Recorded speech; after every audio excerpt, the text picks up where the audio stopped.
So in this problem, we're looking at how to solve a maximum problem that is not given to us in standard form. And we're going to be using an alternate pivoting strategy here as well to do that. So we see that our maximum function, our objective function, is in standard form. We have p equal to 4x1 plus x2, that's fine. But then our constraints, our first one gives us x1 plus x2 is greater than or equal to 2. And that's not in standard form. So what we need to do is change this greater than or equal to sign to a less than or equal to sign. And so to do that, we're just going to divide by -1 on both sides, which will give us negative x1 minus x2 less than or equal to -2. And now our second equation is fine. That is in standard form. We have it less than or equal to 8, and we have our two variables greater than or equal to 0, so those are non-negative. So the other thing we're going to do before we go to our simplex tableau is write this as an equation set equal to 0. So p minus 4x1 minus x2 equals 0, and that's just so that we can make sure that it's easier for us to go from our equations to our simplex tableau. And so now we see here in our initial tableau we have our -1 and -1 under our x1 and x2, and on our right hand side we have a -2. And so that's why we need to use a different pivoting strategy here, is because usually when we would pivot, we would look at our first negative entry in the objective function row, and then we'd look at the ratio between our constants above that. But here we're going to instead go to our first, or our largest negative value, so the smallest negative that we have, which is here -2, we only have 1.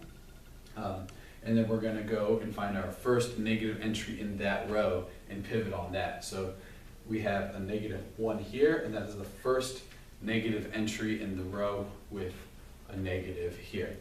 And so now what we need to do is get this to be a 1, so we're just going to take R1 equal to -R1. So we're just going to multiply everything by -1 there, which is going to be, as you see here, we just flip the signs on all of the entries in our first row and keep the second and third row the same. Now what we're going to do is get the second and third row to have a 0 underneath x1. And so to do that, we're going to take R2 equal to -2R1 plus R2, and that will give us a 0 here. And row 3 is going to be equal to 4R1 plus R3. And so we're just going to do our standard row operations here, and as you can see, we have 2 zeros here, giving us that x1 is now our basic variable, and we just apply the row operations for S1, or for row 2 and row 3 for the rest of the entries there, which gives us this new tableau. And so this is not going to be our final one, as we still have a negative in the objective function. So even though we don't have any more negatives over on our right hand side, we still have a negative here, meaning this is not our final tableau, and we're going to use our standard pivoting strategy here. One thing we have to remember though is that because this is a -1 here, that we cannot pivot on that element. We have to have a positive entry here. So when we compare the ratios, usually we always make sure that this is a positive ratio. And since there's only one positive entry in that column above our negative in the objective function, we're going to pivot on that 2. So obviously we want to get that to be a 1. So row 2 is going to be 1/2 row 2. So we're going to come down to our next one, our next tableau, and we see we just divided everything by 2. So it gives us -1/2, 1, 1/2, and 2.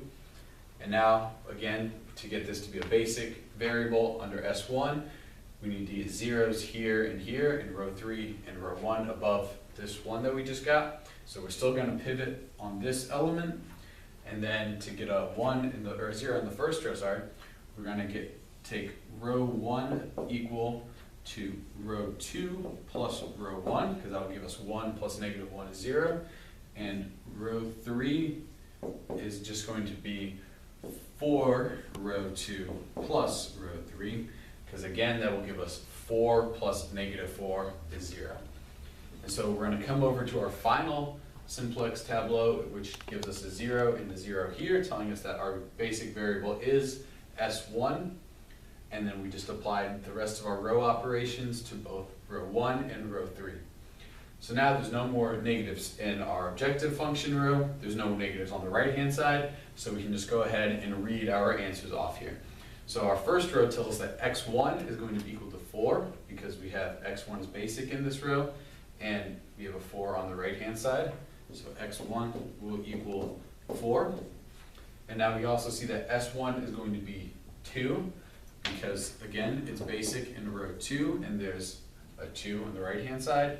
And p is equal to 16, because again, this is our basic variable, and our right-hand side is 16 there. And then since x2 and s2 are not basic variables, we have that x2 equals 0, and s2 equals 0 as well. So really what we want to take away from here, though, is that our x1 is 4, x2 is 0, and p equals 16. And those are our important values for this problem. And that's all.